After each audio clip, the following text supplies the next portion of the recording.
Tesoros del Ñelol. Nací en Punta Arenas, donde me crié en el seno de una familia que emigró a la ciudad más austral del mundo en busca de oportunidades. Y es ahí donde nace este amor por los cuidados comunitarios, porque es una ciudad muy aislada y durante las vacaciones es muy difícil salir, y especialmente, digamos, en esos años, había muy poca gente que viajaba. Entonces, yo me inscribí como monitora en unos centros de vacaciones donde trabajábamos con niños y niñas que pasaban sus vacaciones entonces en esa zona. Ahí aprendí a facilitar grupos desde muy adolescente y luego me vine a estudiar a Temuco la carrera de psicología. Entonces tengo dos experiencias que marcaron profundamente mi vida y una de ellas es en el marco de mis estudios en psicología, cuando junto a una compañera y compañero quisimos hacer una práctica en psicología comunitaria en los tiempos en que esta especialidad no estaba institucionalizada en nuestra escuela. Así que fue tanta nuestra porfía que logramos que nos dieran el permiso para hacer esta práctica autogestionada en el ámbito de la animación sociocultural y la educación popular, siempre orientada a sectores más empobrecidos. Así que lo que hicimos fue arrendar un espacio muy pequeño, una casita muy pequeña cerca del río Cautín, en el sector Santa Rosa, y abrimos un centro cultural llamado Aragmapu. Ese centro tenía sus puertas abiertas todo el día y lo que más queríamos era que llegaran los niños y niñas, porque era un sector donde había una alta deserción escolar y donde estaban las familias de los niños que vivían en la calle.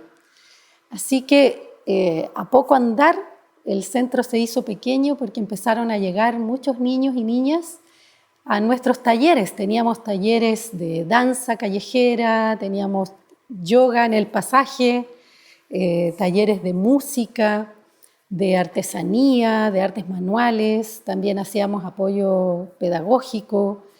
Así que tanto niños, niñas y nosotros que éramos los facilitadores, facilitadoras, aprendíamos unos de los otros y aprendíamos jugando, porque esa era, ¿cierto?, una de las principales herramientas que teníamos para poder construir ese tejido social que estaba roto después de tantos años también de dictadura. Así que a poco andar también empezaron a llegar las juntas de vecinos, empezaron a llegar los dirigentes, los adultos, pidiendo también algunas orientaciones y abrimos un área también metodológica en esa línea. Estábamos en eso, conversando con los dirigentes, cuando nos embarcamos en un tremendo desafío, que fue organizar un encuentro nacional de arte popular. Así que, bueno, nos reunimos, convocamos, hicimos un foro ahí para organizar esto y llegaron varias organizaciones comunitarias del sector, familias del sector. Les planteamos la idea y desde la acción todos empezaron a pensar en los recursos que necesitábamos. Entonces, las juntas de vecinos ofrecieron sus sedes vecinales para que pudiesen realizarse talleres de distinto tipo en esos días. Teníamos pensado hacer un encuentro de 3 días y convocar a más de 100 artistas populares. Pensamos en la alimentación y la gente fue a hablar a la feria y la feria se comprometió también a apoyar esos días con alimentos, con verduras. Las panaderías del sector también estaban muy interesadas en participar porque era la primera vez que escuchaban, ¿cierto?, una actividad de esa envergadura que iba a ser en el sector, así que también ellos se pusieron con el pan. Finalmente también se consiguieron un gimnasio gigante que cuando ya comenzó el encuentro funcionaba en la noche como el lugar de alojamiento con colchonetas que también se consiguieron los vecinos y vecinas, y en el día funcionaba como un espacio para las distintas compañías de teatro. Así que, bueno, el encuentro fue todo un éxito en términos de que llegaron más de 300 escultores y artistas populares al sector Santa Rosa, que provenían desde Punta Arenas hasta Perú, incluso algunas ciudades de Perú, bueno, sobrepasando todos los límites de lo esperado. Nuestro encuentro duró aproximadamente una semana muy intensa, donde los vecinos, vecinas, los niños, las niñas también tomaban un rol protagonista porque eran los dueños de casa, entonces eran los organizadores, a veces eran los fotógrafos, a veces eran cocineros, cocineras. Se realizaron talleres al unísono, ¿no? En paralelo en las distintas sedes, mientras se estaba haciendo un taller de cosmovisión mapuche en una sede, en el otro se hacía un taller de derechos de las mujeres, en otro se hacía, en un pasaje se hacía un ensayo de murga, de danza, en el gimnasio se estaban también pasando las distintas obras de teatro que todos querían, ¿cierto?, compartir. Así que fue una experiencia que nos cambió la vida porque pudimos aprender de ella que la autogestión es muy poderosa porque se consiguen recursos inimaginables para poder sostener un encuentro de esa naturaleza. Estuvimos desde principio a fin del día, teníamos actividades en la noche, íbamos al balneario Los Pinos, un lugar que estaba abandonado, donde pusimos un escenario y empezaron a llegar también bandas emergentes. Así que fue en el fondo un espacio, una fiesta colectiva que nos sirvió también para ir derribando esta dictadura interna que teníamos, este temor a usar el espacio público, a usar las calles, y pudimos a través de esa experiencia reconstruir confianzas también y también crear y recrearnos colectivamente.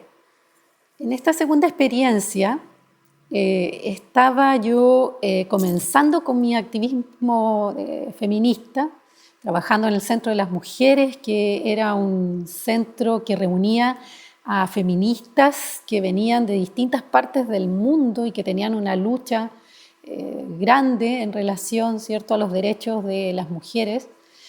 Y mi interés era trabajar desde los feminismos más comunitarios.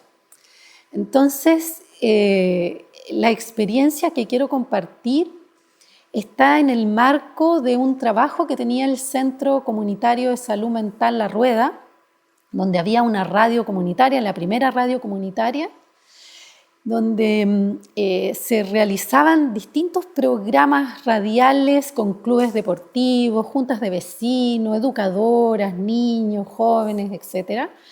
Y mi interés era trabajar con mujeres.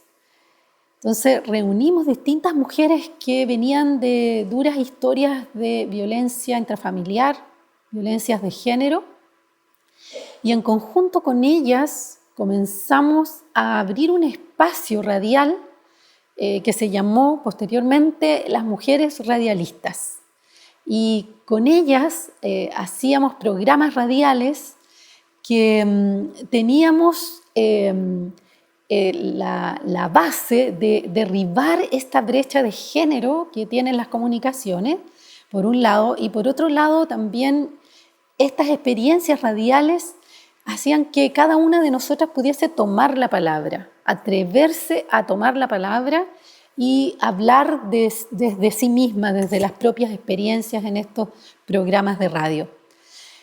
A poco andar el estudio de grabación se nos hizo muy pequeño, así que tuvimos que improvisar un estudio de grabación mayor en una sala de reuniones, donde habían varias mujeres participando de los programas radiales, y una de las experiencias más lindas y emocionantes que tuvimos fue un ciclo de radioteatro que grabamos.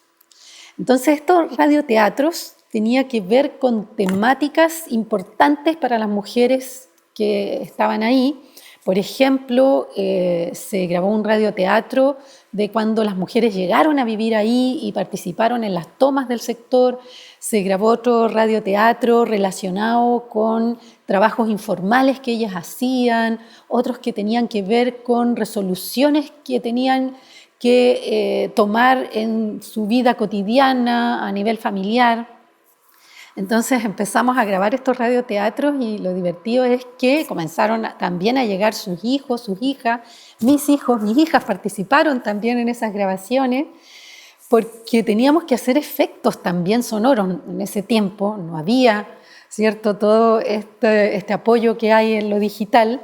Así que si queríamos grabar, por ejemplo, el fuego, el incendio, entonces, no sé, tomábamos papeles y hacíamos como que se estaba quemando algo, o si queríamos grabar un temporal y la lluvia, entonces las mujeres decían, ya no, yo tengo una plancha de zinc, la voy a ir a buscar, y golpeaban la plancha de zinc, y hacíamos entonces todos los efectos sonoros que tenían que apoyar los distintos guiones de estos radioteatros.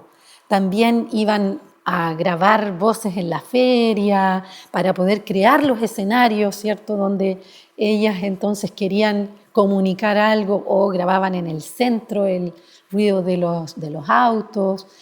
Todas estábamos entonces, ¿cierto?, trabajando en estas creaciones que permitían que mujeres que muchas veces llegaban muy tímidas, que venían también, ¿cierto?, con una historia de ser secundarias siempre, tomaban entonces este protagonismo y esta fuerza, comenzaron a ser lideresas también en sus propios sectores.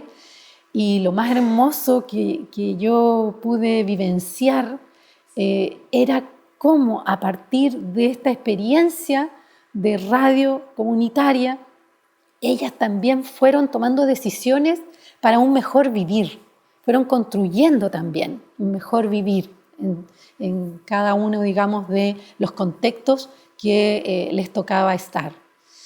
Lo que me dejan estas dos experiencias que he compartido es el reconocer en niños, niñas, jóvenes, mujeres, un potencial creativo, un potencial que hace que los contextos, las realidades puedan ser transformadas, y además son una especie de prefiguración de esa sociedad que yo quiero vivir, ¿no?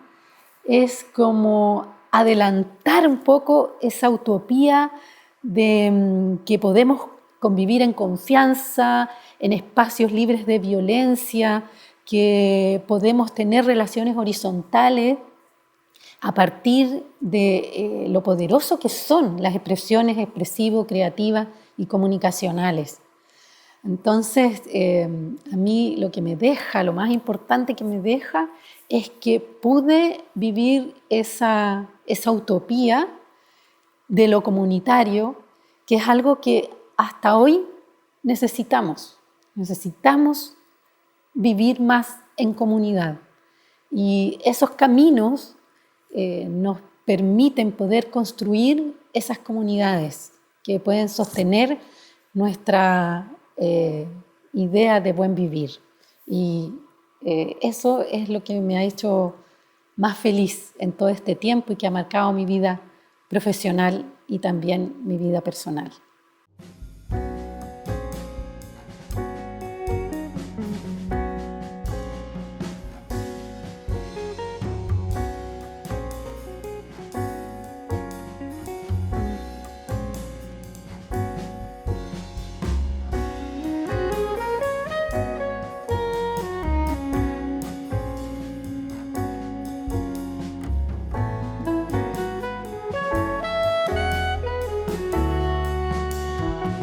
Tesoros del Ñelón.